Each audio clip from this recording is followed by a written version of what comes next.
Thank you for watching Scary Bear Attacks. If you like this episode, please remember to hit the like button and leave a comment or two, then subscribe and click on the bell to receive notifications of whenever we release new videos. Also, please remember to share them to your social media. Welcome back to Scary Bear Attacks. Today's episode takes us to the First Nations village of Shamattawa, Manitoba, Canada. The elevation here is only 250 feet above sea level, and the climate is a subarctic climate, with long, frigid winters that can dip to minus 40 degrees and deposit snow that remains for 6 months of the year. Summers here come suddenly and stimulate a burst of growth among the plants and wildlife. Amongst the lowland bogs, stands of black spruce, jack pine, poplar, and white spruce crowd together while they compete for treasured sunlight. Moose, elk, barren ground, and woodland caribou, as well as white-tailed and mule deer, forage for browse, as they are in turn stalked by wolves and black bears. The First Nation residents of Shamattawa have noticed an alarming increase in the presence of black bears around the sprawling village. Between January 1st and July 30th, 744 reports of bear interactions have been logged by residents.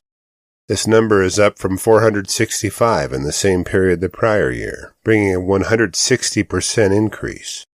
The black bears of northern Manitoba are known to be amongst the largest black bears in the world, with males tipping the scales at around 600 pounds on occasion. In the year 2001, a driver traveling on the road near the town dump struck a bear that weighed in at 856 pounds. Children around Shamattawa are granted a life of freedom by First Nation parents and are permitted to run the town, playing and having fun like they should. Recently, there's been a spate of alarming bear attacks, forcing parents to keep their children in sight and behind doors after dark.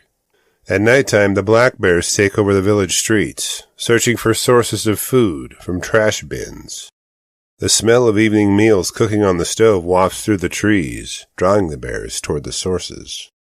In the late evening of July 24th, 2024, Waylon Thomas was sleeping on the couch in his home.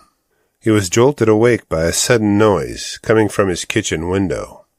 Waylon glanced up to see the backside of a black bear climbing out of his window. The bear was on its way out of the man's house, but something soon changed its mind, and it would return. Waylon watched the broken window for a moment before the bear leapt back into the opening. Upon seeing the man, the bear bore its teeth in a terrifying grimace, before leaping toward Waylon. The man scrambled to his feet as the bear thundered across the kitchen toward him. Waylon streaked through the front door with the bear in close pursuit, but the pursuit wasn't a long one. Within a few yards of the front door, the massive bear latched onto Waylon's shoulder and pulled him to the ground. Waylon screamed in terror as the bear snapped its jaws, biting him several times as it slashed his back with its claws. During the attack, adrenaline dulled or nullified any sensation of pain for Waylon, but the bear was hell-bent on inflicting as much damage as it could. That is when Waylon's 19-year-old stepson began to yell at the bear. Glancing at the young man, the bear began to dash toward him in an attempt at pulling down another human victim. With the bear distracted, Waylon looked around for some kind of shelter. Laying just outside of the kitchen window, he found a large piece of plywood, which was nailed over the broken window at some point prior to the bear attack. Waylon pulled a piece of wood over him like a protective blanket and hoped the bear would abandon its attack on him and his household.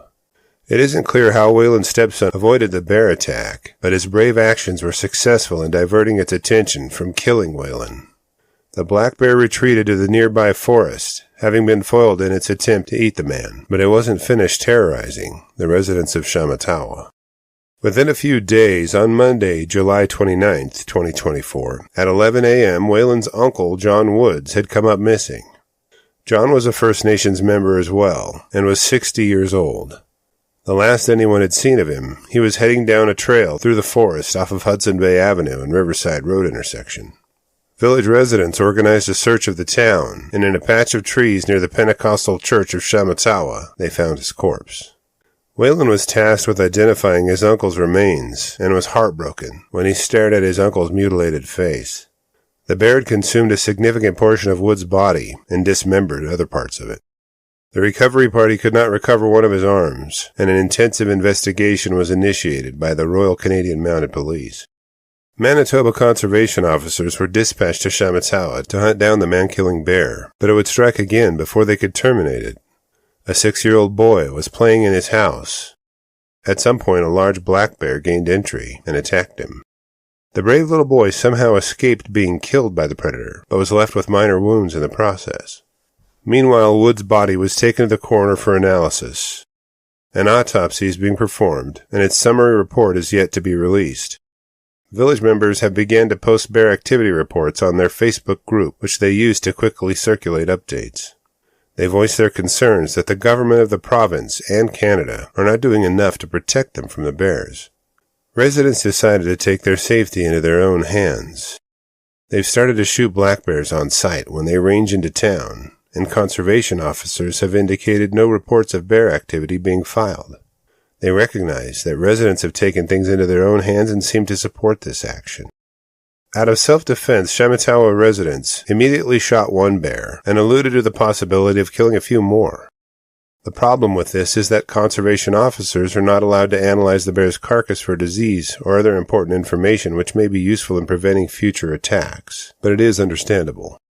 As a result of Waylon's attack, he was left with numerous puncture wounds from the bear's teeth and slashes across his back from the bear's claws. As you can see in the pictures, he suffered at least 10 wounds that required sutures and bandaging. With the loss of his uncle, Waylon expressed a deep desire for revenge on the bear. Authorities believe the same animal may have been responsible for the attacks on Waylon and his uncle, as well as the 6-year-old boy. Waylon labeled the bear the backstabber and states that the bear caught him off guard. He wants one more round with the bear and says this time he's ready. Given there were no cubs sighted at Thomas's or Wood's attack, it may have been predatory.